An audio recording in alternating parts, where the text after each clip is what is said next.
A bailar.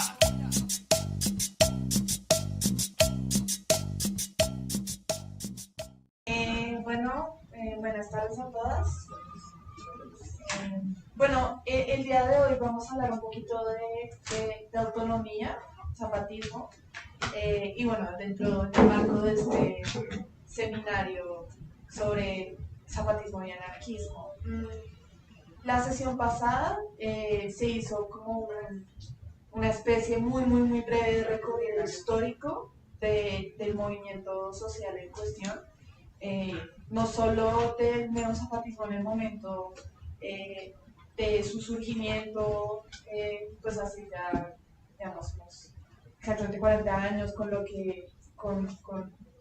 digamos, el levantamiento y estos hechos particulares, sino que también revisamos los antecedentes de lucha en la región, la articulación entre los movimientos de izquierda y las organizaciones indígenas y la organización en general indígena de los pobladores de la región, y los distintos intentos uno tras otro de conformar organizaciones revolucionarias, tanto armadas como no armadas, y bueno, toda la historia del conflicto, de luchas por la tierra sobre todo, y de luchas contra pues, lo que ellos llaman el mal gobierno en esa región en particular, y bueno, también ligado con otros movimientos más a nivel nacional. Eso lo revisamos la vez pasada, fue como el núcleo de la discusión. En esta ocasión vamos a revisar más bien el principio y como el concepto y esta cosa a la que las zapatistas llaman autonomía, que es central a la lucha. Es casi que el fin y el medio de la lucha de las zapatistas. Entonces, básicamente la idea es hacer como una breve descripción de lo que es, bueno, tratar de hacer una traducción de lo que es para ellas, pero sobre todo de la manera en que se manifiesta y se pone en práctica. Entonces, qué formas tiene, qué lógicas específicas ordenan la práctica de la autonomía, qué principios la orientan, etc. Qué lugar tiene ese principio en la transformación del orden existente, en el cambio social, en la construcción pues, de un mundo distinto a la sociedad capitalista, y también la relación un poco con la idea de utopía que quise meter ahí, y también un poco el papel de la experiencia y del análisis de la realidad y cómo eso retroalimenta constantemente la puesta en práctica de la autonomía, y ahí con eso cerraría un poco haciendo la relación entre anarquismo y zapatismo, ¿no? Como qué puntos en común vamos a encontrar, qué diferencias, cosas por el estilo. Pues más o menos ese es el orden. Empezando igual, creo que es importante empezar diciendo que, y un poco retomando la discusión que se dio al final de la sesión pasada, es importante ver las afinidades, ¿no? Que los movimientos de afinidad y las organizaciones y los colectivos y los esfuerzos de afinidad libertaria tienen con este movimiento de base popular, indígena y también mestiza en Chiapas y en México en general. Como ver las afinidades, los puntos en común es supremamente interesante, puede ser productivo, pero creo que lo más productivo es aprender de las diferencias, ¿no? Como que tienen esas expresiones organizativas que además son novedosas, creativas y están en constante cambio, que tienen esas experiencias de lo que podemos aprender, o sea, todo lo que podemos aprender, que es diferente en todo caso a lo que hacemos, a lo que estamos acostumbrados a ver el mundo, etc. ¿Cómo podemos aprender de la diferencia? Creo que es un objetivo, no sé, que se puede plantear para esta sesión, más allá de solo lo que tenemos en común. Entonces sí, bueno, un poco como la idea general de autonomía, o la puesta en práctica de la autonomía, tiene que ver con el autogobierno, esencialmente. Pero no cualquier forma de autogobierno, y habría que entender exactamente a qué nos referimos por autogobierno. Yo creo que una pues, manera de entenderlo es viendo cómo lo ponen en práctica. Yo he dicho mucho esto de que lo ponen en práctica porque esa es una, digamos, característica importante de lo que hace, lo que empezó a hacer el movimiento zapatista, particularmente desde sus inicios, pero después de una reforma de esa propuesta en el 2003, que es pues la construcción de formas de gobierno específicas en las que podemos encajar la idea de autogobierno, ya voy a elaborar un poco más, y además formas de, por así decirlo, construcción de redes autónomas, redes de autonomía. No solo el construir, digamos, comunidades en distintos municipios que toman sus propias decisiones y lo hacen de cierta manera, ya vamos a ver cuál es esa manera, sino también la articulación entre muchos de estos núcleos de autonomía para construir casi que una suerte de poder, una suerte de organización un poquito a mayor escala, sobre todo igual, en todo caso, manteniendo las particularidades de los gobiernos locales. Y bueno, la idea de autogobierno pues tiene que ver con el no ser gobernados por el Estado, el tomar las propias decisiones, el tomar las decisiones sobre la acción, sobre los problemas que surgen a nivel local, pero también tiene que ver con, por ejemplo, la manera en que se da la organización política, ¿no? Las apuestas son, digamos, en una ruptura constante con el Estado y con las instituciones del Estado, en cierto sentido, aunque bueno, con variaciones ahí en la trayectoria del movimiento, pero sí es, digamos, desde esas comunidades y las comunidades mismas se gobiernan a ellos mismos. Es básicamente como la idea muy, muy general de autogobierno, aunque está muy general. Después ya voy a como, comentar qué formas adquiere y qué principios guían esa idea de autonomía. Esa es como la idea más general. Pero ya ahora sí, entrando como en más detalle. En diciembre del 94 se empieza digamos, a tejer ahí la organización pues, con las formas de vida comunitaria con distintos niveles de desarrollo en el territorio. Se empieza como a hacer ese relacionamiento entre el ZLN y esas formas de vida comunitaria a través de la creación de los municipios rebeldes. Entonces, en diciembre del 94 se crean 30 municipios rebeldes que llegan a ser al 2003, en agosto del 2003, 27, donde ahí se cambia la estrategia de los municipios rebeldes. Entonces, inicialmente están, digamos, los municipios rebeldes, que son como poblaciones de distintas conformaciones demográficas. Están algunas conformadas por los nombres de las comunidades indígenas, Tzetzales, Totziles, Choles, Names, etc. O sea, como son de diferentes conformaciones étnicas, digamos, en ese sentido. Y la estrategia un poco cambia luego en el 2003, cuando se crean tanto los caracoles como el asunto de buen gobierno. Entonces, ahí básicamente la organización es la siguiente. después de ese cambio de estrategia, que tiene que ver un poco con las reflexiones que surgen y los debates que surgen a partir del incumplimiento del acuerdo de paz con el Estado, porque pues, bueno, solo el antecedente lo vimos la sesión pasada, pero para recordar un poco, después del levantamiento y de la primera fase del conflicto de la guerra contra el Estado y las tensiones, pues se hacen unos acuerdos de paz que no se cumplen, pero bueno, después de un momento se adopta una decisión de repliegue y se empieza a construir esa autonomía.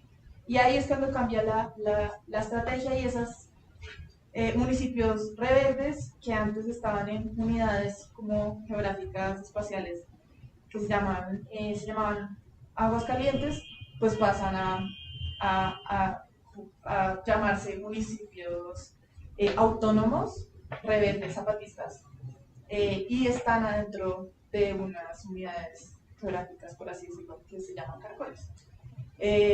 O sea, es decir, los caracoles articulan varios municipios autónomos rebeldes. Y ya, entonces hay como distintos caracoles, se crean en ese momento, no me acuerdo exactamente el número de caracoles que se crean en ese momento, creo que 18, no estoy segura, 18 son los que son ahora, se crean como 10 caracoles, que no tengo un número preciso, y se articulan entre sí esos caracoles. Estos municipios autónomos son pues estas unidades donde se da el otro gobierno, ¿sí? Básicamente. ¿Cómo se expresa así en términos muy generales? Nombramiento de autoridades locales, todas las comunidades nombran a sus mismas autoridades, ¿sí? Y también tienen unos delegados, por así decirlo, mandados por abajo, es decir, desde abajo. Las comunidades deciden si destituyen o no al delegado, el delegado obedece en, digamos, las interpretaciones pues que leí, de que consulté. Y los delegados pasan a conformar, pasan a ser parte de consejos autónomos y de las juntas de buen gobierno. Las juntas de buen gobierno básicamente reúnen a los delegados de los distintos municipios autónomos, ¿no? Entonces, en esas juntas de buen gobierno digamos que se articulan estos espacios de autogobierno. Entonces, en principio, aquí la idea de autonomía es una idea que parte pues mucho de las comunidades, o sea, son las comunidades mismas que deciden sobre cómo se gobiernan, de qué manera, cómo resuelven sus problemas, problemas que tienen que ver con la administración de justicia, con el manejo de recursos, con asuntos de seguridad internos y con la construcción de digamos, su alternativa al orden establecido, pero igual hay un tejido de esos pequeños gobiernos y se relacionan constantemente entre sí. Entonces, eso es como una idea. El replanteo de esta estrategia, de esta idea en 2003, tiene la particularidad de que el papel que cumple el Ejército Zapatista de Liberación Nacional en el escenario ahora es diferente, ¿no? O sea, eso es lo que cambia principalmente. Bueno, es una de las cosas que cambia. La organización político-militar se aleja un poco. Para cumplir un poco el principio de autonomía, es decir, para no dictaminar u orientar de más el ejercicio de la autonomía, sería en contra de la autonomía, de hecho. Si la idea es que los municipios rebeldes autónomos se autogobiernen, tomen las decisiones que consideren pertinentes para sus comunidades, no tuviera ningún sentido que estuviese políticamente orientado por la organización político-militar, que sería ahí el ejército zapatista. No obstante, eso no quiere decir que el Ejército Zapatista de Liberación Nacional desaparezca y no tenga como, digamos, una relación constante y activa con estas estructuras organizativas que ya les mencioné, y eso no quiere decir que no contribuyan en esta estrategia, no solo de creación de autonomía, sino de poder, porque eso es una cuestión aquí central, y es que se hace en paralelo la construcción de poder y de poder, digamos, de estas poder organizativo de estas comunidades y la de la autonomía, o sea, son indisociables en cierto sentido. Uno las puede separar analíticamente, pero construyendo una alternativa y construyendo una alternativa de gobierno, ¿no? Diferente al gobierno mexicano, que nada tiene que ver con la autonomía, de la democracia capitalista, y al mismo tiempo construyendo una suerte de poder de organización popular que puede disputar y relacionarse con otros movimientos de izquierda de la sociedad civil y disputarse pues esa transformación que ellas están haciendo. Entonces sí, como que esa es una idea muy general de la estructura que tiene, pero tienen otras características importantes. Por ejemplo, el hecho de que esto se enlaza muy cercanamente con formas muy específicas de organización comunitaria y de vida comunitaria, ¿no? Con las que nosotras no estamos necesariamente relacionadas, o no estamos familiarizadas, perdón. Pero que igual es una vida comunitaria con algunos elementos novedosos, más como modernos y unos más tradicionales, pero que no pierden una dimensión crítica, o sea, un acercamiento crítico a la educación, que es también diferente incluso a los acercamientos críticos a la educación a los que estamos familiarizados, y bueno, y un deseo emancipador, transformador,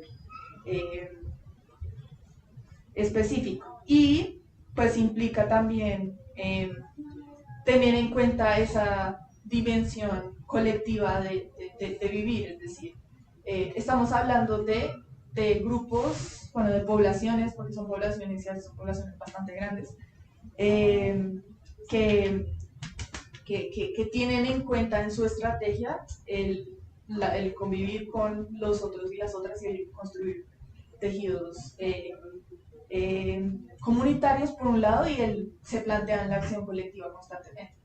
¿Cómo tomamos las decisiones entre todas? Entonces hacemos asambleas. ¿Cómo resolvemos los problemas que nos incluyen y nos afectan a todas? Entonces se ponen en práctica las asambleas comunitarias, las ayudas mutuas, el campo colectivo, etc. Y otra de las diferencias importantes previa al 2003, con la estrategia previa al 2003, es que mientras antes del 2003, entre el 94 y el 2003, la relación entre municipios autónomos o municipios rebeldes, que se llamaban antes, era una relación de solidaridad, ahora se convirtió en una relación que va más allá de la solidaridad y que va más en la línea de la articulación de distintos esfuerzos de autonomía. Bueno, es como la primera parte de una caracterización muy, muy, muy, muy, muy, muy general.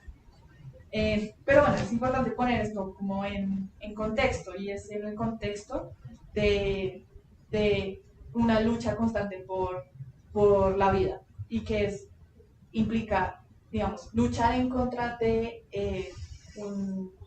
una expansión de lo que ellos identifican como pues un capitalismo neoliberal que es depredador con el medio ambiente, la idea de mundialización pues muy relevante en esa época, etcétera, como la manera en la que el capitalismo pues es depredador de la vida.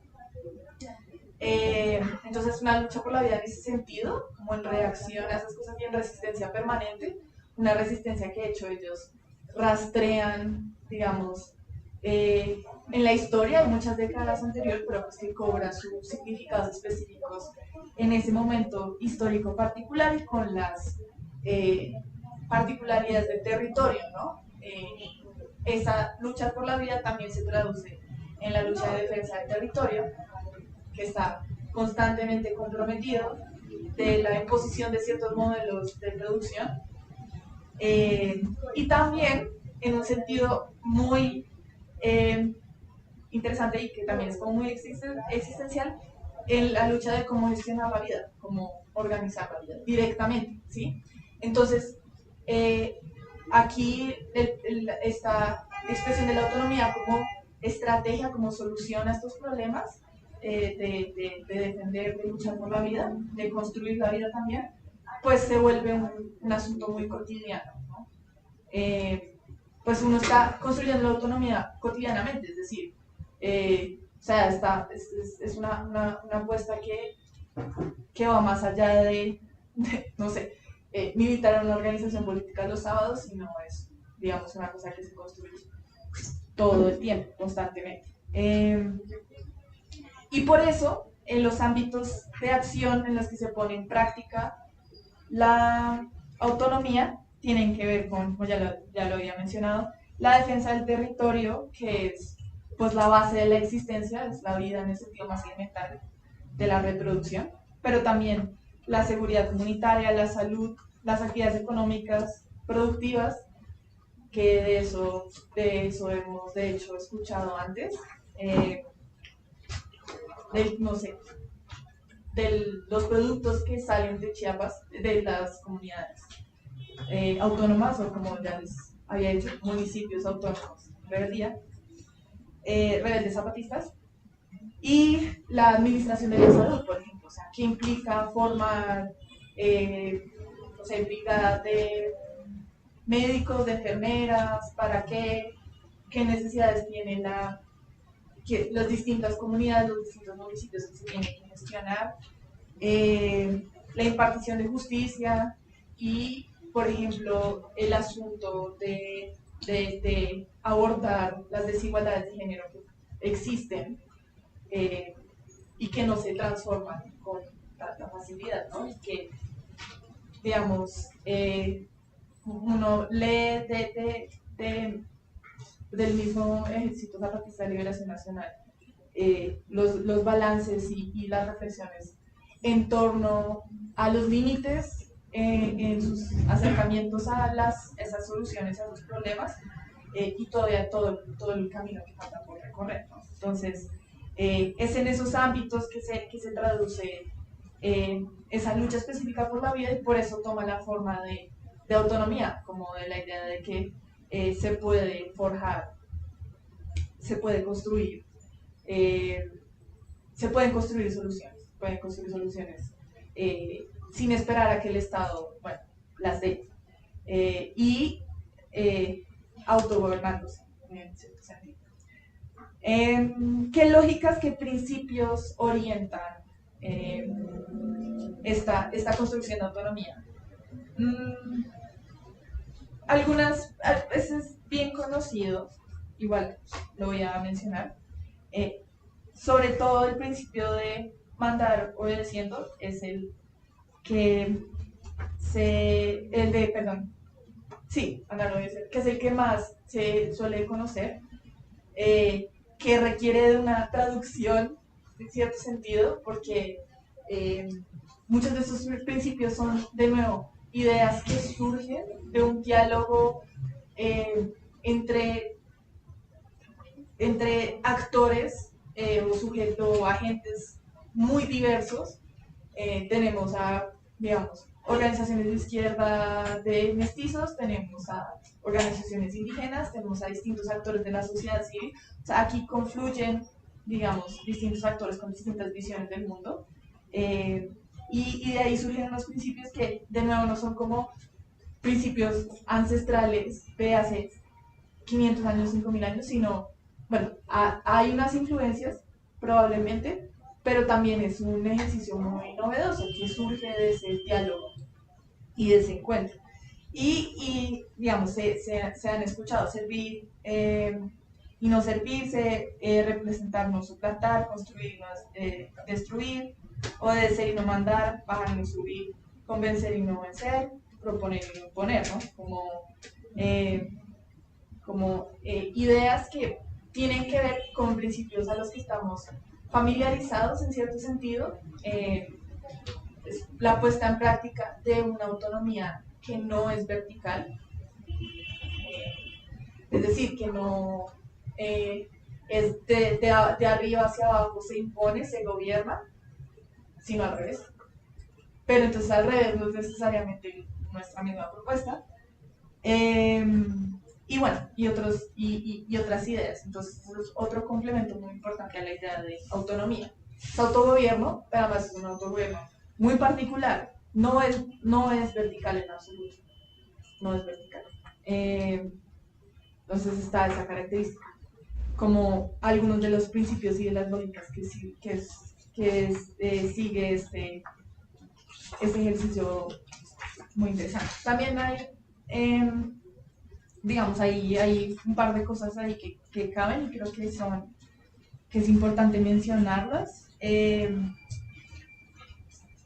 La construcción de estas redes de autonomía que ya había mencionado, de la articulación entre municipios autónomos rebeldes zapatistas,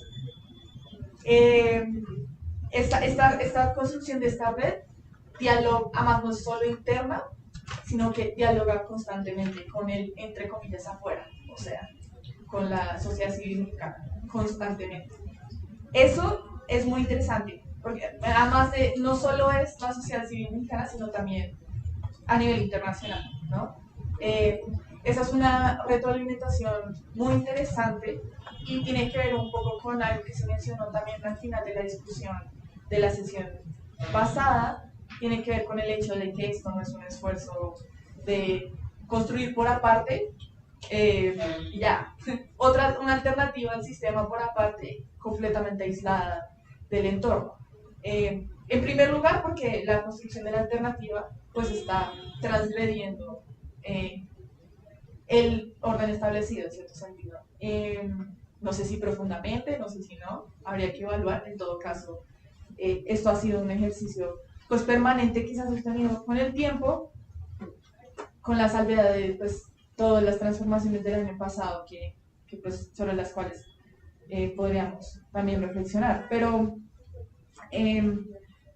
sí, el asunto es que hay un diálogo constante con la sociedad civil porque de ella se aprende, pero la idea es que nosotras aprendamos también de ella, que es un poco el de poder aprender de las diferencias, ¿no? Y de no ver, digamos, como no fetichizar mucho este ejercicio de la autonomía y no verla como tradicionalmente vemos las cosas, como un ejemplo a seguir. Los ejemplos a seguir creo que no caen acá, o por lo menos ellas no dicen sigan nuestro ejemplo, sino más bien como construyan ustedes su propio mundo para el mundo donde cada mundo estamos construyendo nosotros nuestro mundo, ¿sí? Eso poner un poquito aquí a jugar con la creatividad sin abandonar esa idea de la autonomía que es central y que ya al final voy a mencionar un poco qué relación tiene con el proyecto libertario, pero pues por lo menos yo adelantándome y más en mi postura personal, pues yo creo que tiene toda la relación del mundo, pero pues eso se puede evaluar. Igual, es como el no fijar caminos predeterminados, porque además estas construcciones de autonomía están muy, muy ligadas al contexto. O sea, esto es situado, es una construcción política, organizativa, situada.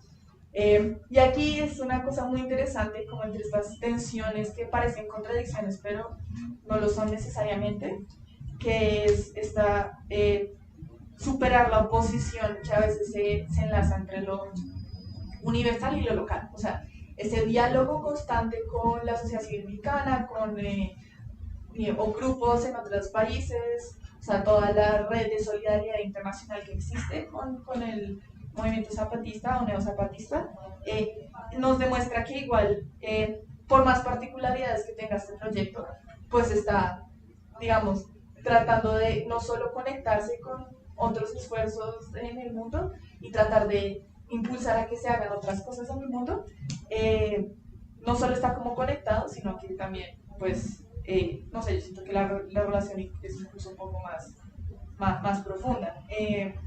Y que el proyecto de autonomía de los zapatistas, pues es universal en cierto sentido, ¿no? Es como, tiene sus particularidades locales, pero también tiene como unas características ahí que podríamos decir universal sin caer en esa idea muy moderna de lo universal, que también hace muy liberal. Sí, entonces ya como cerrando un poco esa parte y yendo hacia las últimas dos partes, un poco retomando la idea que había mencionado antes de lo de, digamos, la idea de estar aislado o no estar aislado. Aquí es interesante como uno de los acercamientos desde la academia, podríamos decir, aunque no solo desde la academia, que son interesantes a estos esfuerzos de construcción de autonomía, es el de verlo desde el lente de la idea de utopía, pero en este caso particular, en una manifestación muy interesante de los proyectos utópicos que se llaman utopías concretas, prácticas, ¿sí? Que se hacen mientras se proyectan, en cierto sentido. Las proyecciones a futuro se retroalimentan constantemente por la práctica, por la experiencia, y ya, y nos espera que en 10.000 años llegue la revolución y ahí empezamos a hacer cosas, ¿no? Muy ligada a la idea con la que quizás estamos más familiarizadas, que es la idea de la prefiguración. Eso por un lado. Por otro lado, es importante tener en cuenta que siento que nos permite aprender que los horizontes no tienen que estar fijos, ¿no? Que se tienen que transformar y ellos transforman sus estrategias constantemente. Y que bueno, esto va a la par de, como ya lo dije, la construcción de autonomía, no solo construir la alternativa al orden establecido, sino construir con poder popular, organización popular. O sea, es lo que se está haciendo también en la práctica, con la articulación de los esfuerzos de autonomía, y que requiere necesariamente de hacer un análisis constante de la realidad, que informa, que orienta la práctica, que permite pensar el cambio, que permite ver el futuro, o permite hacer el futuro en el presente, que básicamente es lo que se está haciendo hasta cierto punto. Entonces, igual, como la situación está muy compleja en este momento por las distintas amenazas que han recibido, digamos, muchas de esas comunidades zapatistas, muchos de estos municipios autónomos en los últimos años, amenazas que vienen de un paramilitarismo que nunca se desmovilizó. Digamos, la guerra nunca, lo que les dicen con mucha frecuencia es la guerra no se acabó, porque, digamos, el paramilitarismo viene en Chiapas, región de Chiapas, estado de Chiapas, viene desde los mismos 90, sobre todo los 2000, finales de los 90, sobre todo los 2000. Para el paramilitarismo, la idea es muy parecida a la idea del paramilitarismo acá, y en Centroamérica tiene unas características compartidas, unas diferentes. El paramilitarismo nunca se fue, está ahí presente, y está ahí presente pues relacionado con el narcotráfico, con ciertos actores de ese estilo, traficantes de personas, bueno, hay de todo tipo de actividades que les podríamos decir delincuenciales, pero sí, como delincuencia, crimen organizado. Entonces las amenazas vienen de ahí, y también uno podría asumir bueno, decir esto a pesar de pero sí, creo que uno no está errando si hace esta afirmación de que esto también, pues, o la tolerancia del Estado o la participación del Estado tiene que ver con una estrategia contra esa gente. O sea, no tiene mayor elaboración, aunque bueno, se podría matizar. Entonces, por ese contexto actual, ahorita los caracoles están como suspendidos, más o menos, es mucho más complejo, pero sí, es decir, el año pasado, noviembre del año pasado, marcó un punto de inflexión, otra vez en la historia de este esfuerzo de construcción de autonomía, pues hay que estar atentos ahí a la situación. El CNI y el CSLM han estado pues publicando en los últimos meses comunicados relativos a la situación relacionada con la guerra, la situación actual que ha amenazado la realización de eventos, se ha suspendido cosas y bueno, las amenazas de las que estoy hablando son amenazas reales, ¿no? Como amenazas de quema de viviendas, de desplazamiento forzado, es decir, estamos en una situación básicamente de intensificación de la guerra considerable. Entonces, más o menos como el fin. Ya para cerrar entonces la relación como con anarquismo, bueno, y el anarquismo que hay aquí. Pues, como lo mencioné al comienzo, pues está, bueno, claro, uno puede ver las cosas en común, pero la idea también es aprender de las diferencias. Cosas en común que tienen que ver con principios organizativos, que tienen que ver con, bueno, cositas así, más de principios o más del asunto de la teoría política que está acá.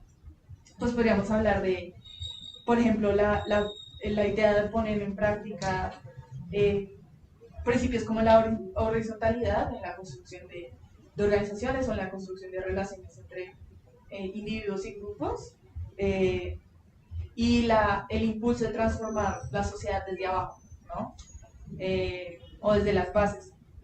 Eso es un punto ahí que tenemos en común y que, bueno, que creo yo que tenemos en común, esa es mi interpretación, y que podemos asociar con la idea de prefiguración, tanto como con otras ideas, ¿no? Yo lo enlazo por ese lado. El de construir constantemente el mundo al que se aspira, o por lo menos aplicar esos principios si no vamos a construir. También está en común, o por lo menos en común con nuestra propuesta específica como organización, la idea del protagonismo popular, pongámosle así. De la idea de que el cambio, en este caso específico, la construcción de autonomía, se da con, por o desde y para las comunidades, en este caso, con, desde y para la gente. Está el punto en común evidente de esta ruptura con lo institucional y con el Estado, que igual podemos matizar, hay muchas diferencias, pero hay un vago punto en común. Digo vago punto en común porque, pues, no sé, la idea de autogobierno no es necesariamente la misma, y pues también hay otras corrientes del anarquismo que no son necesariamente las nuestras que desaparecen el gobierno de la idea de organización de la vida, de la imagen, del panorama, no es necesariamente nuestra propuesta. Y ya diferencias, que creo que es lo más importante porque es de lo que más podemos aprender, es que primero pues están las formas comunitarias de construcción de la vida o de hacer la vida, con las que no estamos necesariamente familiarizadas y que tienen que ver con esa especificidad de las formas de vida indígena también, ¿no? Que igual, de nuevo, aquí hay una confluencia de distintos grupos étnicos y además, bueno, distintos pueblos indígenas, más bien grupos étnicos, una palabra que no sabía, y también de confluencia de poblaciones mestizas, pero en todo caso hay una construcción comunitaria que está orientada con ciertos valores, con ciertas formas, que no necesariamente conocemos bien y bueno, que son muy particulares al contexto. Hay otro tipo de compromiso con el construir la vida o hacer la vida en el orden cotidiano, que no necesariamente invocamos mucho en la propuesta, y un pluralismo ontológico. Le puse pluralismo ontológico porque creo que es eso, es la idea de que, bueno, digamos, construir un mundo donde caben muchos mundos es pluralismo ontológico. Nosotros solemos operar sobre la misma idea de realidad, que no necesariamente tiene algo malo, pero es interesante aprender de esa propuesta. Y puse dos cosas entre como signos de interrogación.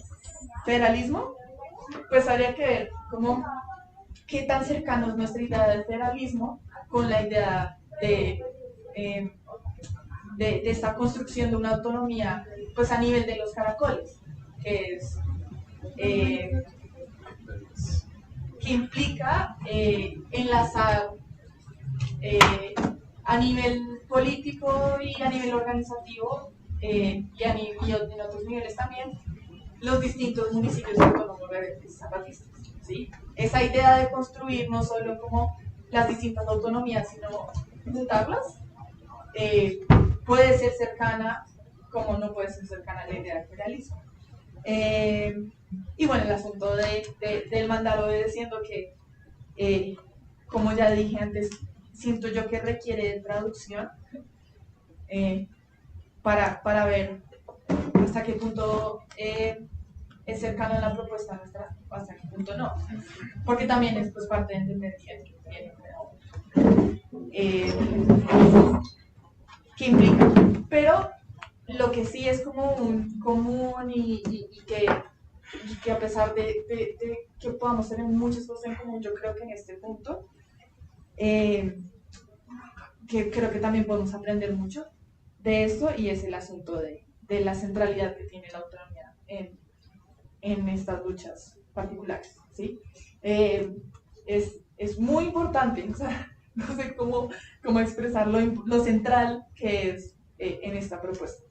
La propuesta se trata de la construcción de autonomía. Las sesiones específicamente sobre autonomía porque tiene un lugar muy, muy central, un papel muy, muy importante. O sea, no es como que luchando contra el capitalismo hacemos autonomía, como es una de las cosas que hacemos mientras luchamos con el capitalismo, sino es como tiene que ver con el camino general, no el camino específico, sino el camino general hacia la transformación. Es la manera en la cual se pues, decidieron hacer y de la cual se puede aprender mucho y la cual está en constante reforma, evaluación, cambio, dependiendo pues, de las situaciones contextuales, del despliegue de creatividad específico que se da en esos momentos, de las distintas como manifestaciones de la resistencia y formas que adquiere la resistencia, del diálogo constante y la comunicación constante con el, entre comillas, afuera, pues, entre comillas, entre otras cosas, ¿no? De todo este desarrollo de esta potencia pues, muy crítica, muy emancipadora. Y ya es esencialmente como eso, es un panorama muy, muy, muy, muy, muy general de esta idea de autonomía, la manera en que se manifiesta, qué principios sigue más o menos, qué lógicas tiene. Se puede como hilar más fino, por supuesto, se puede entrar más en detalle, por supuesto, cómo se da específicamente la administración de salud en el caracol número tal, en el municipio autónomo rebelde zapatista tal, pero pues creo que no es necesario en este momento, pero se puede hacer. Hay unas como especificidades a, no sé, cómo ellos resuelven el asunto de la impartición de justicia, qué modelos productivos tienen, como el asunto económico, qué relación tiene el asunto productivo en las comunidades con el afuera y con el pues, sistema que se impone principalmente por ese lado, aunque el Estado también se impone con la fuerza y pues también tenemos la existencia de estos actores paraestatales que están presentes. Pero sí, como se puede hacer esa pregunta, por supuesto, pero no preparé eso, entonces.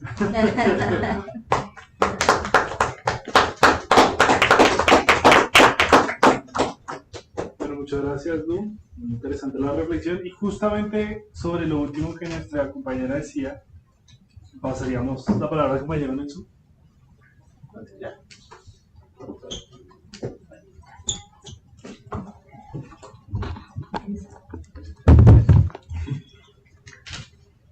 Eh, bueno, eh, bueno, no, primero gracias a Vía Libre ahí por la invitación, por la oportunidad de poderles compartir un poco pues, lo que les voy a contar.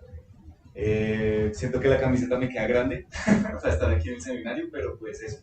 Lo que yo vengo a compartirles un poco es algo de lo que decía Luisa, que ella no iba a entrar en detalle, no porque yo lo haya preparado mucho, sino porque tuve la oportunidad de estar en la escuelita zapatista a inicios del 2014, hace ya casi 11 años. Y por eso mismo, por la cantidad de tiempo que ha pasado, pues lo que les voy a contar está muy mediado por la memoria, pero también por los afectos, digamos, de las cosas que más me impactaron en esa experiencia. Que la escuelita se llamó La Libertad según los zapatistas y fue algo, creo que histórico tal vez, porque fue un momento en el que los zapatistas y las zapatistas lo que hicieron fue abrirse, de algún modo abrir la oportunidad a que la gente que quería conocerles fuera. De hecho se hicieron 3 ediciones, yo participé en la tercera, en teoría parecía que iban a haber más ediciones, pero pues también estos contextos cambiantes hicieron que ellos decidieran frenar ese proceso. Entonces eso es lo que les voy a contar, se les voy a contar mucho más a modo de historia, eso mediado también por quién soy yo, por un poco algunas cosas que mencionaba Luisa, digamos, no necesariamente porque fuera, digamos, una formación muy fuerte la mía previa, sino porque también yo había escuchado mucho estas ideas y estos principios que impactan mucho cuando empezamos a escuchar de los zapatistas, ¿no? Escuchar esto de mandar obedeciendo y estos otros principios, digamos, que ahorita listaba Luisa, pues impactan mucho, ¿no? En tratar de entender cómo es que ellos están funcionando, cómo es esta cosa que todo el tiempo cuando vemos los comunicados están hablando del mal gobierno, qué es eso de las juntas del buen gobierno, en fin, como que todo eso había generado en mí y en muchos compañeros como mucha curiosidad, mucho interés, en que por ejemplo algunas de las personas que usualmente uno entiende cuando desconoce como dirigentes, o sea, cuando uno desconoce, entiende como si fueran personas que dirijan, que es esta idea de subcomandantes, y por qué llamarse subcomandantes, ¿no? Que tiene que ver justamente con esta idea de mandar obedeciendo, que no están en la dirección, sino que en realidad hacen parte de una organización que responde al resto. Pero en fin, todo eso que les estoy diciendo eran muchas cosas que yo más o menos me había familiarizado, que no conocía a profundidad y que en el momento en el que escuchamos con un grupo de compañeros de los que hacíamos parte de un universitario popular, que se abrieron, que estaba la escuelita y sin saber si teníamos recursos o no para poder ir, pues uno de mis compañeros empezó a insistir mucho en escribamos y digamos que queremos ir y pues vemos a ver qué pasa y conseguimos la plata y no sé qué, mandamos un mensaje y pues meses pasaron y creímos como, bueno, pues ya, estuvo chévere, lo intentamos tal. Para sorpresa, digamos, una de las cosas que más nos impacta pues es recibir una carta firmada por el comandante Marcos, firmada por, ay caramba, olvidé el otro, pero digamos esa carta era individual diciendo, le esperamos acá de tal día a tal día, y para nosotros en ese momento eran los primeros días de enero del 2014. Y bueno, pues nada, como que ahí empieza la gestión, digamos, colectiva, como de listo, nos vamos a ver qué es lo que vamos a conocer, y a Chiapas, ajá, a los caracoles. Entonces, digamos, como que, pues eso, entre nosotros empezamos a mirar la cosa como de los gastos y todo, y termina pasando también una cosa muy curiosa, pero para nosotros y nosotras, pues muy valiosa, y es que estaban muy caros los tiquetes. Y por estar muy caros los tiquetes, lo que hicimos fue correr las fechas y quedarnos más tiempo. Entonces la escuelita era como 4 días, pero nosotros terminamos viajando durante un mes y aprovechando ese mes, digamos, para conocer muchos referentes que teníamos de Oaxaca, de Chiapas y otras muchas organizaciones que no teníamos ni idea, pero hicimos la gestión para conocer. Les menciono esto en realidad es porque creo que parte de lo que fue el viaje antes de llegar a los caracoles, antes de la escuelita, pues también iba a marcar un poco esto que decía Luisa, de cómo el ejército zapatista ha influenciado mucho en la sociedad civil mexicana. Digamos, el solo hecho de llegar al DF, llegar a la UNAM y encontrar un café de estudiantes que se vende café de Chiapas, de los caracoles, o llegar a una Ocupa que había en la universidad, que viene desde eso, desde luchas estudiantiles, por esto de no dejar que se acabara la gratuidad y que entraran como una especie de cobro diferenciado, pero que allá estamos encontrando imágenes, cosas, digamos, y referencias, digamos, muchas veces en las discusiones con las organizaciones que íbamos conociendo en el camino, todo el tiempo estaba esta idea de la autonomía, o sea, en la mayoría de ellos estaba. Claro, no es la única posición política, no es la única influencia, digamos, ahí para hacer justicia también, así mismo como mucho se escucha, digamos, de el zapatismo, Zapata, pues también por otro lado está Pancho Villa y también hay otras visiones, otras organizaciones, en fin. Pero les menciono todo esto porque a la larga las organizaciones que íbamos encontrando y a medida que nos íbamos acercando a, pues inicialmente a San Cristóbal, pero después a los Caracoles, pues íbamos encontrando en la gente cada vez más esas reflexiones y íbamos encontrando también de algún modo proyectos y acciones que se han hecho en conjunto con el zapatismo, digamos, en varios de los momentos en los que han hecho esas acciones en relación con la sociedad civil, pues varias de estas organizaciones que íbamos conociendo hacían referencia, o sea, digamos, como que fue una vivencia muy interesante.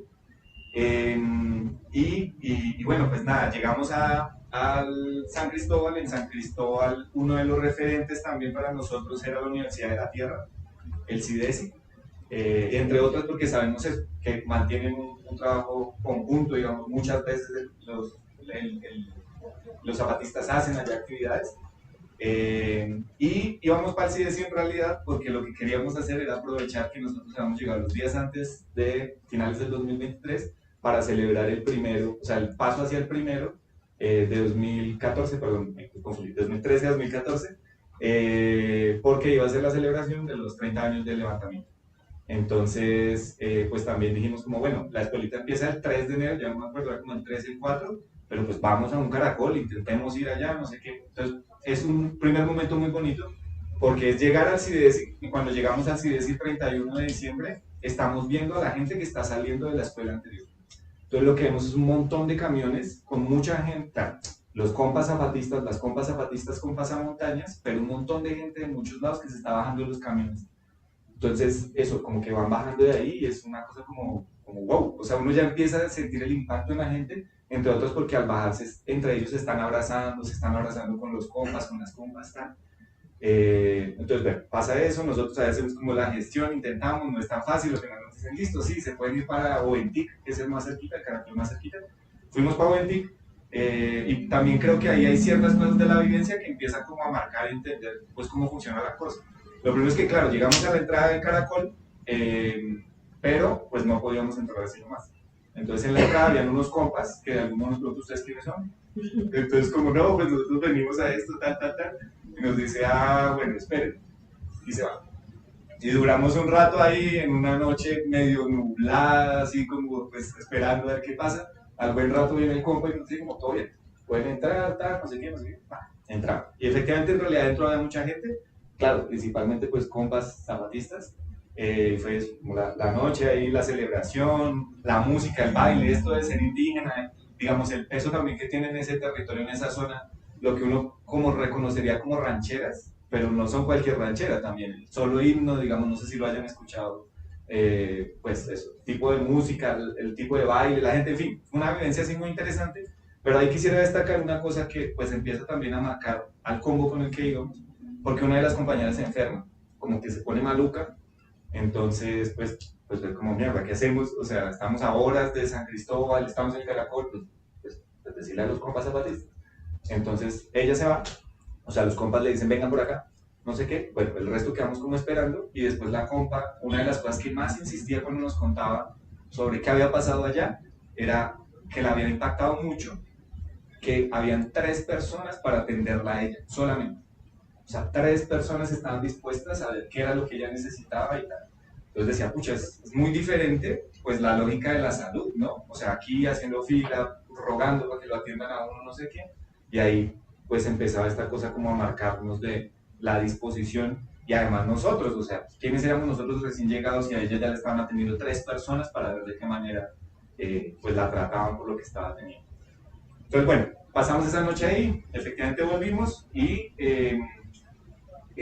pues ya digamos ahí una anécdota adicional, porque era todo esto de irnos encontrando organizaciones influenciadas, pero pues de hecho en ese momento que les digo que vemos llegar a los camiones que traen a las personas que participaron de la escuelita anterior, pues de hecho encontramos gente conocida, o sea, encontramos unos compas que nos iban a recibir unos días después en una casa, y entonces era eso, era como una cantidad de gente tremenda y ya después cuando nos toca a nosotros, pues efectivamente llegamos al CIDESI, como ya multitud de personas ahí como haciendo el registro mientras nos entregan, nos organizan más o menos como no. Entonces ahí, digamos, en ese momento bueno, no sé si ahí yo me descaché con los números, pero eran 5 caracoles. Justo unos meses, un tiempo después, creo que se abren como unos 2 más, 3 más. Pero en ese momento, nosotros éramos 6 personas y de los 5 caracoles nos mandan a 3. Digamos, nosotros habíamos estado en Oventic, que era el más cercano, pero nos mandan a La Garrucha, a La Realidad y creo que a Morelia. La Realidad es de los más lejanos.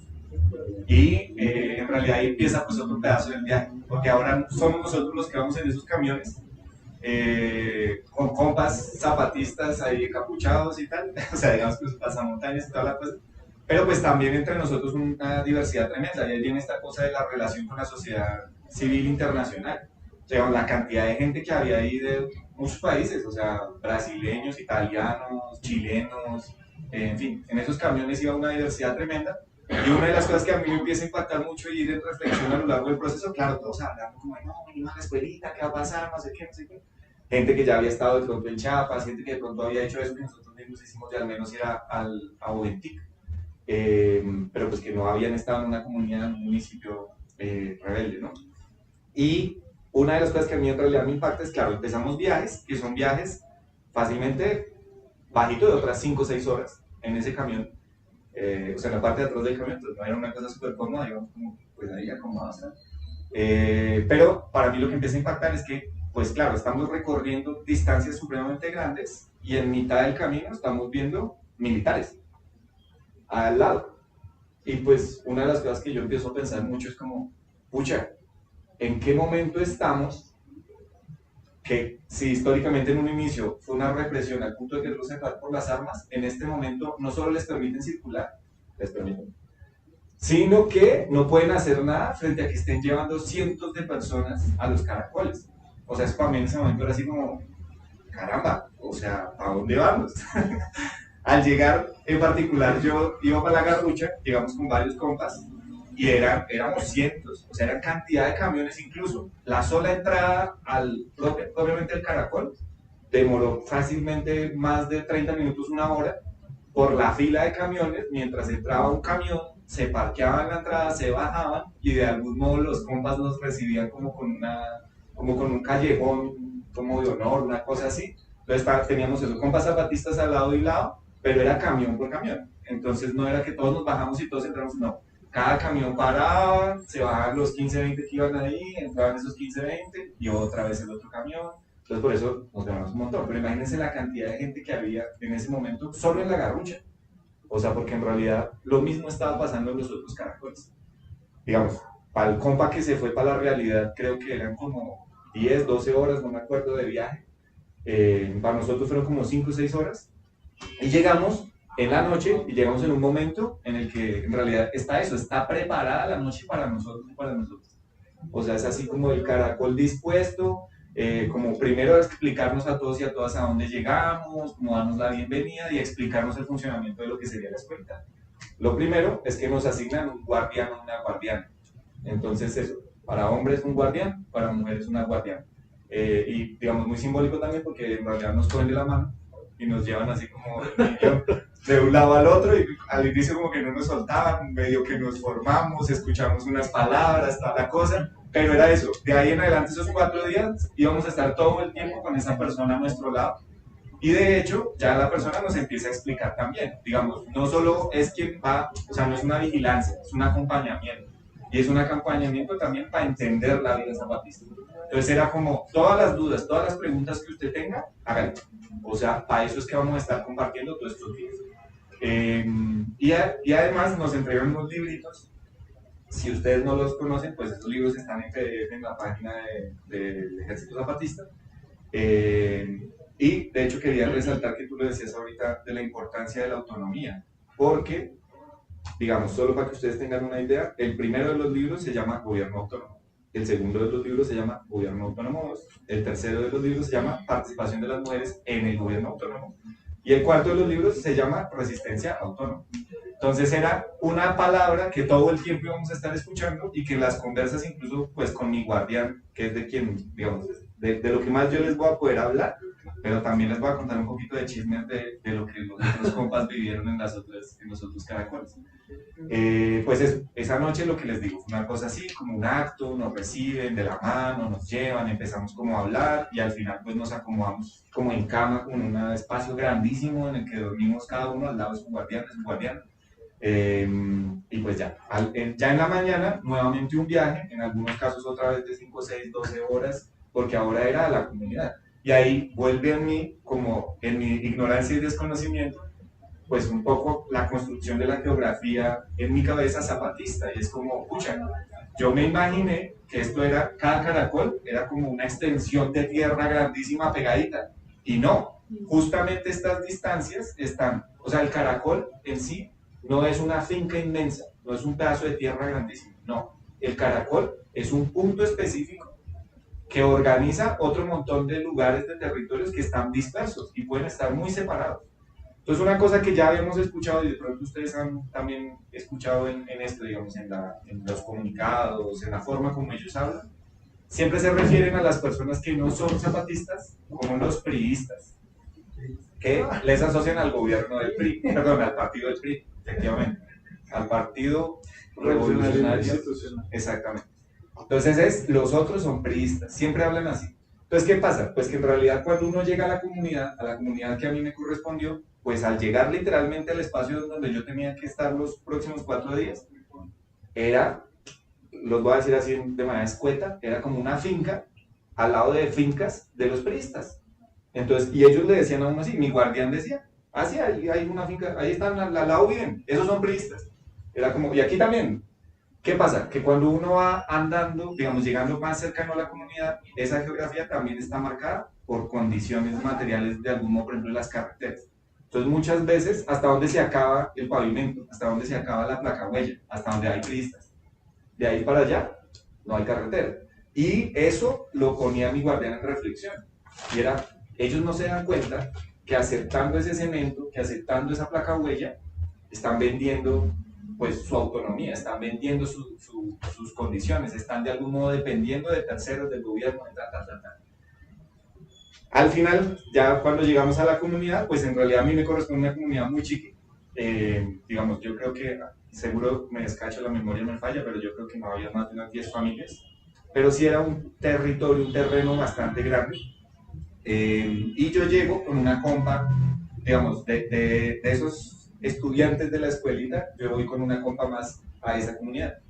Ella llevaba su guardiana, yo tenía mi guardián, y bueno, nos ubican, más o menos como que nos explican la dinámica, y pues ahí empezamos como esa vivencia de bueno, ¿qué va a pasar aquí, no? Entonces, con los compas con los que yo había viajado y habíamos mandado la carta y nos habíamos emocionado, la solicitud y nos habíamos emocionado cuando recibimos la carta, pues todos íbamos como, no, pues la autonomía es una cosa súper difícil, no les vamos a estorbar a los compas, si hay que trabajar, trabajamos, sí, o sea, lo que haya que hacer, no sé qué. Eso varía mucho entre comunidad y comunidad, yo les cuento lo que pasó conmigo, y era como, yo llegué con esa actitud, bueno, ¿qué hay que hacer?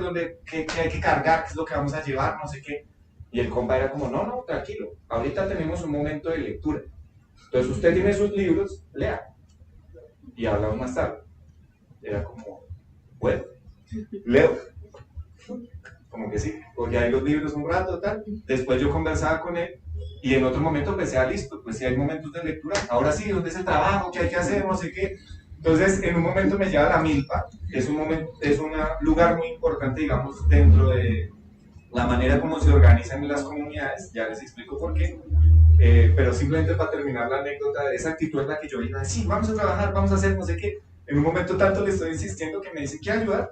Yo le digo, sí. Y me dice, mire, al lado del camino hay un pasto muy largo que hay que cortar. Y entonces me entrega un machete y me dice, córtelo. Y en 2 minutos me salió un callo, o sea, la cagué. Y me dice, usted no sabe, ¿no? Y entonces le digo, no. Me dice, mire, es así. Pero ya me di cuenta que en realidad me estaba ocupando. O sea, era como, estoy tan mamón de que hay que ayudar, que limpia el camino. Pero era como, no, o sea, en realidad, y a él estaba así como muy tranquilo. Pero entonces ahí empieza como un poco una vivencia también más tranquila, como, pues todo bien, no sé, probablemente es una cosa de que se organizaron así para que estos 4 días él esté así de libre. Entonces pensé, bueno, no, voy a dejar de joder. y me voy a limpiar la herida que me hice por canción. Y ahí empiezo a vivenciar distintos espacios. Uno es la milpa, y también empiezo a preguntarle, como, bueno, ¿cómo es esto de la milpa, no? Entonces él me dice, ¿qué pasa? En la manera como nos organizamos en cada comunidad, eso, hay una tierra, y de la tierra hay una distribución. Entonces a las familias les corresponde una parte de esa tierra. Pero no toda la tierra está distribuida literalmente entre las familias. Hay una parte que es para cada familia y hay una parte que es colectiva. De la parte familiar, varía según la comunidad. Yo les voy a contar lo que él me decía que pasaba en esta. En esta, él me decía, de la parte que es familiar, usted no quiere hacer nada, no hace nada. Lo puede dejar ahí quieto. Es suyo. Y usted verá si no hace o si hace. Pero en la parte que es colectiva, es obligatorio dedicar una cierta cantidad de trabajo cada semana o cada mes. Porque la producción de lo que se saca de la milpa colectiva es para gastos organizativos. Es para, por ejemplo, que nosotros hubiéramos podido transportarnos desde el Caracol hasta ahí. Entonces, todo lo que se vende de la milpa colectiva ya tiene un uso y un destino, y es lo colectivo, lo comunitario, lo organizativo. De algún modo él me decía, pues si en la familiar usted no produce, pues no come, porque ¿qué va a comer? Entonces, y ahí empieza también una cosa de la dieta. ¿Qué fue lo que yo comí durante esos días a pesar de que tenía problemas del colon? Frijol, al desayuno, al almuerzo, a la comida, tortillas, siempre había tortillas, eso es una cosa muy mexicana, pero también siento que tiene que ver con esta cuestión indígena también, mestiza, y con que para mí conocer a México también fue como entender que la tortilla para ellos era como la cuchara del pan y el arroz, o sea, todo en una sola cosa, ají y café, desayuno, almuerzo y comida, estaba siempre lo mismo, y digamos la alimentación en realidad, mi guardián, él vivía solo, la alimentación la tomábamos en la casa de otra familia, y ese señor siempre tenía la radio prendida. Siempre que entrábamos ahí, siempre tenía la radio prendida. Y a mí me generaba mucha curiosidad que no era la radio rebelde, no era programas de la propia organización, era la radio normal, mexicana, digamos, la del mal gobierno, la de los priistas. Pero era muy interesante que siempre que estábamos comiendo, había una reflexión sobre lo que estaba pasando. Entonces era una cosa de, estamos escuchando la radio del mal gobierno, pero esa radio del mal gobierno, pues, o sea, ¿se está dando cuenta de lo que están diciendo? Me hacían así comentarios, obviamente no, tal cosa. O sea, todo el tiempo había análisis de lo que estaba pasando en la radio, que era como, no, y tal, conversando así. Entonces, lo comunicativo, si se me olvidan unos minuticos, porfa, recuérdenme, porque ahí, así como con la milpa, quiero hacerles unas comparaciones con la experiencia de los otros compas. Pero bueno, digamos, ese fue otro espacio importante, digamos, como que compartimos el espacio de la comida, la cuestión de los baños, y otra vez vuelvo ahorita a lo económico, pues digamos, en ese lugar, en realidad era como, no, pues aquí no hay baños, es como, vaya al monte, pero pues está también poco planeado. Yo creo que en ese caso tiene que ver porque son pocas familias, es un terreno grande, son pocas familias, y ahí viene una cosa muy interesante.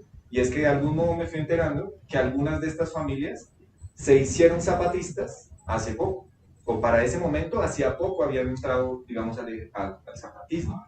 Entonces ahí también entiendo un poco, o para mí, digamos, fue un ejercicio muy interesante de entender, digamos, pues que no es que necesariamente se nace zapatista, sino que incluso esos priistas, que ellos señalan así como los vecinos, podrían tomar la decisión, pero tampoco es un proceso tan fácil. Es decir, eso está como opción, ¿sí? No es una cosa cerrada de que nadie más entra y solo somos nosotros, pero también puede pasar lo contrario. Alguien que dentro de los zapatistas y las zapatistas, por ejemplo, por una cuestión de justicia, pueda llegar a cometer alguna cagada que la misma organización valore, puede salir, digamos, de la organización. Entonces, volviendo a lo de los baños, pues simplemente ahí, por ejemplo, digamos, en esta comunidad ellos hablaban celtal. Pues, digamos, eso para mí en realidad fue una gran barrera. Seguramente también mi formación influye. Mi guardián en realidad no hablaba tan bien el español.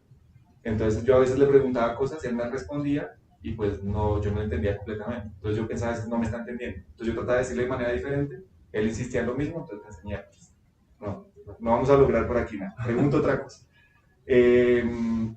Pero les menciono eso porque, claro, sí fui aprendiendo las cosas más básicas, un gracias, un hola, un quiero ir al baño, y ahí me enseñaron. Entonces, para poder ir al baño, era una cosa de la guerra, de que decían como, ich bon 25 o ich bon 50.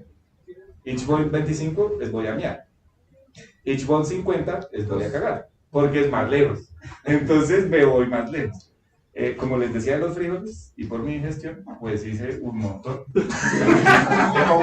aboné todo lo que... Exactamente. Pero, digamos, habían esas cositas de aprender, que igual creo que es interesante pensar los tamaños de las comunidades, que es lo que ahorita quiero contrastarles. Porque, claro, en principio con una comunidad pequeña, pues un manejo así no es tan grave. Pero una comunidad grande, ese tipo de cosas se les puede volver un problema ambiental también. Y depende también la ubicación en relación a las fuentes hídricas. Aprovechando que les menciono lo del idioma, pues eso, fue una barrera, para mí fue una barrera muy difícil porque era así como, caramba, pero ¿con quién hablo? Si con el guardián que me pusieron, que se supone que es el que me ayuda, no habla muy bien. Y eso es importante. ¿Y es importante en qué sentido? Porque desde que llegamos, nosotros escuchamos, y probablemente lo hayan escuchado de los comunicados y tal, ellos hablan del español como segunda lengua. Ellos hablan del español, de hecho le dicen la Castilla. Y la Castilla es importante para la lucha, para entender el mal gobierno, pero la prioridad es recuperar las lenguas propias. Entonces, digamos, de algún modo era algo simbólico muy interesante, entre otras cuando nos contaban sobre las escuelitas que están en las comunidades, porque son escuelitas en la lengua. ¿Sí? En la lengua propia. La Castilla se enseña después. O sea, lo primero que hay que garantizar es eso. Entonces, claro, eso me pasó de que fue una dificultad, como que conversaba poquito con los que veía que más o menos podía conversar, y hasta los últimos días, en algún momento veía a los niños ahí de la comunidad jugando, y pues ya yo quería jugar. Entonces le pregunté a mi guardián, ¿cómo les digo que sí puedo jugar? No me acuerdo cómo se dice, pero fui y le dije a un niño, y de una me dijo que sí. Entonces empecé a jugar, estuve jugando así como media hora, una hora, y pues para mí fue un gran descubrimiento porque después, primero viene ese niño al que yo le dije que era uno de los más chiquitines, viene y me viene a hablar, entonces, pero él me está hablando en celtal, y me viene y me habla, entonces es como, mierda. Entonces pues yo no reacciono, como no reacciono, vuelve y me habla pero más lento, entonces me dice así, y es como, maldita sea, ¿qué hago? Pero había otro niño que se habla la Castilla y me dice, él le está diciendo tal cosa, y es como, ¡no! Había más gente que hablaba y yo no lo intenté, como, ¡qué bola! O sea, con los niños pude haber hablado y resolver más dudas, y había niños que lo hablaban mucho mejor, hablaban en la Castilla mucho mejor. ¿Qué pasa? Ahí en paralelo está la otra compa con la que yo llegué ahí, que no era de con las que les digo que viajamos desde aquí a Colombia, era una compa mexicana. Con ella empezamos a hablar y en algunos momentos íbamos como cuando podíamos, porque de algún modo el hecho de ser mujer o ser hombre marcaba una diferencia por estar con el guardián o la guardiana. Entonces no compartíamos los mismos espacios, no comíamos a veces ni siquiera en el mismo lugar, bueno, había como unas dinámicas diferentes, pero entonces con ella pues compartimos parte también como de, bueno, todo esto, y una cosa que repetía mucho el guardián sobre la autonomía. Todo el tiempo, cuando yo le preguntaba cosas y pues también le decía, pero, o sea, ¿y ustedes qué hacen en lo económico? O sea, además de la milpa, ¿sí? Era como, no, pues nosotros trabajamos, pero entonces me decía unas horas cada cierto tiempo, y yo pensaba, bueno, ¿y el resto del tiempo? Y era como, no, así vivimos la autonomía. Y era como, ¿qué más hacen? O sea, el resto del tiempo. Así también yo le preguntaba por cuestiones de género, y en algún momento yo le insistí mucho, porque claro, yo me empecé a dar cuenta dónde está la compañera en la cocina, o sea, estaba ahí por la guardiana, tal. Las mujeres siempre las veía yo con los niños, y pues yo empecé a preguntarle, y él lo que me explicaba es, digamos, en medio de estas tensiones que mencionaba Luisa, claro, sí hay unas cosas simbólicas que se han logrado, entre otras, para la conformación, por ejemplo, de las juntas de buen gobierno, que tienen mujeres, y que pueden ser mamás, por ejemplo, pero lo que nos explicaban en ese momento es, ¿de qué manera ocurre? Eso se puede, pero mientras la mujer no necesariamente esté intentando o quede seleccionada o de algún modo participe en la Junta de Buen Gobierno, son tareas de la mujer. O sea, el hombre cocina, el hombre cuida a los niños, el hombre hace esas otras labores de cuidado, cuando la mujer asume esos roles de liderazgo. Mientras tanto, son tareas de la mujer. En fin, digamos, eso como ahí para redondear un poco, fueron esos 4 días, más o menos la vivencia, ir a la milpa, traer los chayotes, que son,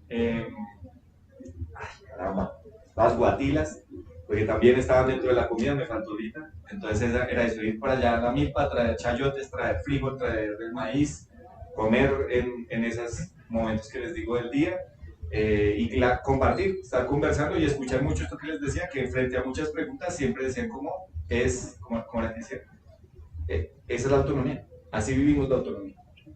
Finalmente volvimos a la Garrucha y después de la Garrucha pues volvimos a San Cristóbal, al CIDES, y cuando ya nos encontramos con los compas que venían de los otros caracoles. Y ahí ya para terminar les hago esa comparación como con esas otras cositas. ¿Tú quieres decir algo ahorita? O ya. No sé, para acordarle, quiero que ustedes sea algo comunicativo. Ah, vale, gracias. No sé si era lo que iba a decir. Se me olvidó, de verdad. Pero sí son varias cositas, porque es una. Cuando empezamos a conversar con nosotros compas y sus vivencias, empezamos por ahí. Había comunidades donde fueron los otros compas que había televisión, que había DVD, que veían televisión y se reunían ciertos horarios, ciertos días a ver televisión en conjunto. No había nada en esa televisión de los canales normales. Todo lo que usaban y veían siempre eran con el DVD y siempre eran películas con temáticas, digamos, documentales, o sea, siempre había una cosa de reflexión. En los otros lugares sobre la radio, por ejemplo, sí escuchaban solo la radio rebelde, porque en algunos de los caracoles sí tenían esa señal, o sea, en la comunidad en la que yo estaba, pues no tenía acceso a eso. A pesar de eso, por eso hice énfasis en esta cuestión, de todo el tiempo el señor que estaba escuchando iba haciendo análisis y era, no, obvio no, era como siempre cuestionando todo lo que se estaba haciendo. Sobre la cuestión de género, digamos, yo más o menos lo había visto un poquito con la compa, pero pues lo habíamos conversado, pero ya después con las otras, pues lo sentí mucho más. O sea, las otras compañeras con las que habíamos viajado contaban mucho. Las jornadas de ellas no eran mi jornada. Las jornadas de ellas habían sido levantarse 3, 4 de la mañana, acompañar a su guardiana, a moler el maíz, a tener las tortillas a la hora que yo desayunaba. Entonces era como un trabajo tremendo que las mujeres normalmente estaban haciendo, mientras los hombres, y entonces ahí varía. En mi comunidad, porque era una comunidad pequeña, porque tiene pocas necesidades y tal, no tienen, digamos, como tanto trabajo, pero hay otras comunidades en donde hay hornos, en donde hay panaderías, en donde hay otro tipo de trabajos, que usualmente los hombres están en esos roles, mientras las mujeres están, por ejemplo, en la cocina. Si es que algunos de ellos no están también en la milpa, porque en la milpa, digamos, como que participan todos. Pero que sí creo que es muy importante porque también las compas, digamos, ahí les comparto eso, que las compas con las que yo viajé, pues ellas efectivamente, pues eso, sintieron, o sea, para ellas la vivencia igual de ver y hacer las tortillas, la dificultad de que les quedara tan bien hechas como las hacían las compas zapatistas, pero pues también era un cuestionamiento todo el tiempo de caramba, o sea, pues esto es muy pesado, o sea, ¿cómo así que ellas son las que tienen que madrugar para tener las tortillas listas a la hora que el resto va a desayunar? A ver, lo económico, la comunicación. Ah, bueno, y hay unas cosas ahí que yo creo que, digamos, es muy interesante también, o sea, fue una vivencia muy interesante por estas diferencias de las comunidades y las gentes con las que estuvimos, porque para algunos y para algunas, pues eso fue una oportunidad también para conversar, digamos, en caracoles y comunidades mucho más antiguas, con gente que vivió todo ese proceso. Entonces, algunos de los compas con los que yo viajé tuvieron esa oportunidad de conversar con gente, imagínense, que vivió el proceso, digamos, del levantamiento y tal, y que, pues, hasta cierto punto también siento que tienen una percepción y podrían narrar una historia muy interesante sobre los orígenes y las decisiones que llevaron a ciertos momentos, hitos, de lo que ha sido, digamos, el ejército zapatista. Uno de ellos yo creo que es así como uno de los chismes, pero que creo que es interesante, pues es entender también que, por ejemplo, no necesariamente el 94 es el año en el que todo comienza, sino que, de hecho, ahí se decía, es como el 84. Y es el 84 porque es como en esa época en que mucha gente que viene de afuera llega a esa zona, digamos, pero claro, encuentran también muchas las comunidades indígenas de algún modo como con esta voluntad de cambiar, indignación tal, y es esa mezcolanza la que empieza a dar origen como a esas apuestas colectivas, pero que quería contarles la anécdota, que uno de estos señores muy antiguos le comenta a uno de mis compañeros como que le dicen, pues el zapatismo originalmente, o el ejército zapatista en realidad no se estaba proponiendo lo que termina siendo, sino que era una guerrilla, y lo que íbamos a hacer era tomar el poder, solo que en medio de que surgen el levantamiento y mueren también unos liderazgos, digamos, matan a unos de los liderazgos que quedan, como que analizan mejor la situación y piensan como, ¿y para qué? O sea, ¿para qué nosotros nos vamos a proponer ir hasta el DF cuando de pronto la cosa puede ser aquí más en lo local? Y eso se los cuento de manera anecdótica, no es una cosa oficial, incluso creo que el señor le decía a mi amigo como, pues usted no lo puede contar. Pero creo que son esas contradicciones y esas cosas de, por un lado, entender, digamos, esos hitos. Yo creo que es ese momento de una organización que se piensa constantemente.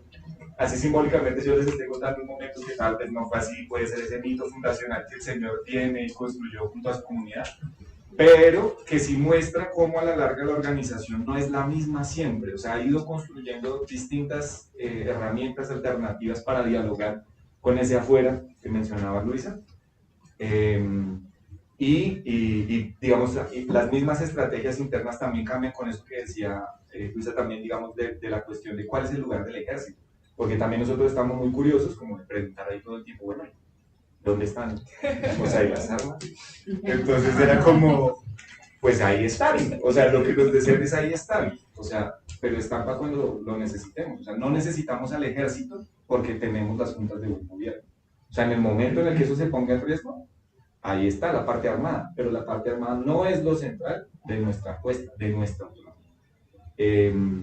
En fin, digamos, ahí solo para cerrar y no extenderme demasiado, ya contarles, pues claro, la vivencia como un todo para nosotros fue súper impactante, volver aquí también fue pensar mucho en cómo empezamos a poner en práctica cositas, nosotros lo hacemos desde lo educativo, entonces empezar apuestas educativas y tal, pero para mí personalmente y vivencialmente también era una cosa, digamos, de lo que yo estudié. Como el pregrado estudié física, me lo estaba cuestionando mucho, por eso terminé en un premio universitario popular, pero después, por otras cosas que terminé estudiando, pues eso, de algún modo siento que el zapatismo vuelve y tira cada cierto tiempo incomodidad, vuelve y tira propuestas para afuera, y una de esas fue una cosa que hicieron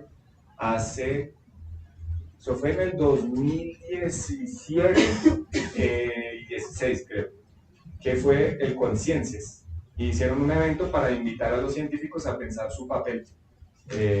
Entonces pues fue otra cosa en la que otra vez mandé una carta, pero yo no tenía plata para llegar allá y fue como, venga, eso está muy chévere, por internet se fue, y terminaron invitándome como a dar una charla. Entonces siento que es eso, es como constantemente están haciendo unas invitaciones y a veces nosotros terminamos también, porque eso pasó cuando estuvimos en la escuelita, como que uno se entusiasma y dice, no, aquí lo que hay que hacer es esto y vamos a hacer tal cosa y vamos a dejar aquí unas cosas y tal, y pues eso también encuentra de algún modo un momento, o sea, chévere, usted tiene buenas ideas, bacano, pero pues piense también por qué no puede hacer sus propias alternativas, no tiene que ser con nosotros, no tiene que ser con nosotras, y incluso porque lo que vimos también es que mucha gente trató de dejar cosas en la comunidad, no, yo llevo ropa, llevo juguetes, llevo lo que sea, y lo voy a donar, y las mismas comunidades nos decían, no, momento, usted no puede dejar nada acá, eso tiene que pasar por la Junta de Buen Gobierno. O sea, lo que sea que ustedes nos quieran dejar, ayudar o tal, esto tiene que ser discutido por nuestra organización. Entonces, téngalo ahí y lo charlamos. Y siento que así como pasó allá en la escuelita, pues pasa incluso con el Conciencias, que en algún momento en mis charlas son, no, vamos a hacer esto, vamos a hacer aquello, pero es como, calma. O sea, bacano que ustedes estén cuestionando las cosas, importante pensar también cómo ustedes se organizan. No necesariamente tiene que ser con nosotros, pero vamos dialogando. Y pues ya. Eso es lo que les quería compartir.